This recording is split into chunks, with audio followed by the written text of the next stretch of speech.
বিয়ে করলে রিজিক খুলে যায়, কপাল খুলে যায়। ওয়াদাটা কার? চিল্লায় বলেন কার? কাজী নজরুল ইসলাম অল্প বয়সে বিয়ে করেছেন। আমাদের স্বাধীনতার স্থপতি এদেশের মহান নেতা বঙ্গবন্ধু শেখ মুজিবুর রহমান অল্প বয়সে বিয়ে করেছেন। মহাত্মা গান্ধী অল্প বয়সে, সব বড় বড় নেতারা অল্প বয়সে বিয়ে করেছেন। কিন্তু তারা যে সফল হয়েছে, কোনো সমস্যা হয়েছে? কথা কয় না। আমাদের স্বাধীনতার স্থপতি বঙ্গবন্ধু শেখ মুজিবুর রহমান, উনি সফল না ব্যর্থ? চিল্লায় বলে সফল। তো উনি যে কম বয়সে বিয়ে করে সফল হয়েছে, এই বিয়ে ওনার কোনো বাধা দিছে?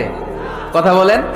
ঝামেলাটা হইলো ওনারা কম বয়সে বিয়ে করে সফল হয়েছেন, আর আমরা সফল হয়ে তারপরে বিয়ের পিড়িতে বসতে চাই। ঠিক কিনা?